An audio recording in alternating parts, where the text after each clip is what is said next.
ठीक 30 महीने पहले सितंबर 2023 में नरेंद्र मोदी जी की सरकार नारी शक्ति बंधन अधिनियम लेकर आई, जिसमें महिला आरक्षण की बात थी। लेकिन इसमें इतने किंतु परंतु अपितु थे कि ये समझ से बाहर था सरकार की मंशा क्या है। सरकार ने कॉन्स्टिट्यूशनल अमेंडमेंट किया, संविधान का संशोधन हुआ 343A में, और उसमें शर्त डाली गई कि पहले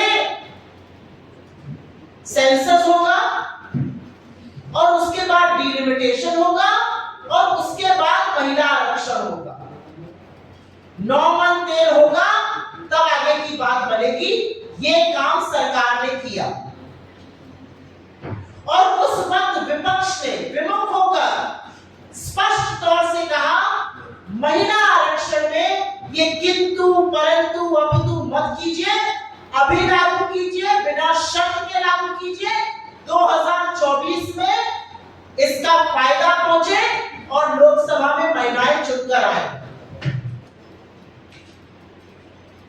पूरे स्पष्ट तौर से विपक्ष ने यह बात कही थी। विपक्ष के नेता राज्यसभा में और हमारे अध्यक्ष खड़गे जी ने कही थी, हमारी सीपीपी चेयरपर्सन ने यह बात कही थी। बिना लाभ लपेट के हमने कहा था ये किंतु परंतु अपितु कंडीशंस हटाइए, महिला आरक्षण लागू करिए। 2024 में महिलाएं चुनकर आई। 30 महीने बाद एकदम से हृदय परिवर्तन हो गया और आज प्रधानमंत्री जी सम्मेलन में बोल रहे हैं, विपक्ष से अपील कर रहे हैं, आर्टिकल लिख रहे हैं, ओपेड लिख रहे हैं। 30 महीने में मोदी जी की बात को नहीं मान रहे। क्या हृदय परिवर्तन हुआ उसके बारे में भी चर्चा करते हैं, लेकिन 30 महीने में ही अपनी मर्जी से बनाया हुआ कानून, जो बिना किसी कंसल्टेशन के बनाया, अपनी मर्जी से बनाया, बिना और पार्टी मीटिंग करते हुए बनाया, अपनी इच्छा को भी आप उस इच्छा को दोबारा बदलने जा रहे हैं।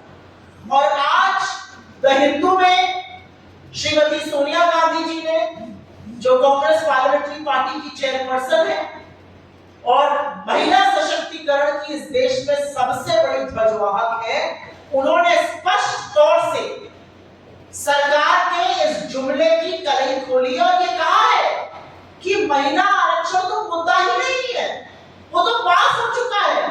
और हमने आपसे कहा था कि उसको बिना डिलिमिटेशन, बिना कास्ट सेंसस, बिना ये सब किए पास करिए।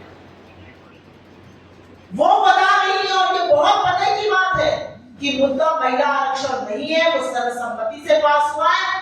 असल में मुद्दा डिलिमिटेशन और परिसीमन है। आप महिला आरक्षण के पीछे छिपकर जो शकुनी चाल चल रहे हैं वो मत चलिए। बिल्कुल स्पष्ट तौर से सोनिया जी ने अपने आर्टिकल में इसको साफ तौर से ये लिखा है।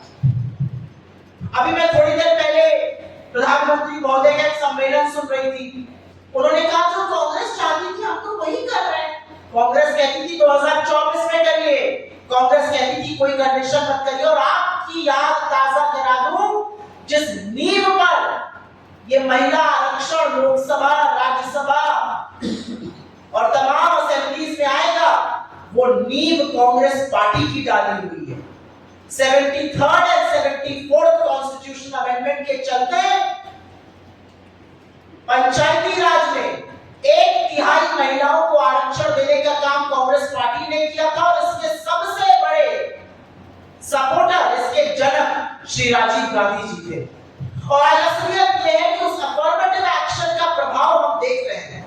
आज 15 लाख से ज्यादा चुनी हुई निर्वाचित महिलाएं पंचायती राज में, चाहे वो गांव की प्रधान हो या ब्लॉक प्रमुख हो या जिला पंचायत में हो, ऐसी 15 लाख निर्वाचित महिलाएं हैं। उनकी कुल संख्या 40% से ज्यादा है।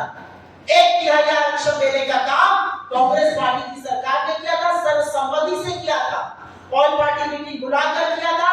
इस पर बहुत विवेचना हुई थी, बहुत चर्चा हुई थी और उसके बाद सर्वसम्मति से इसको लागू किया गया।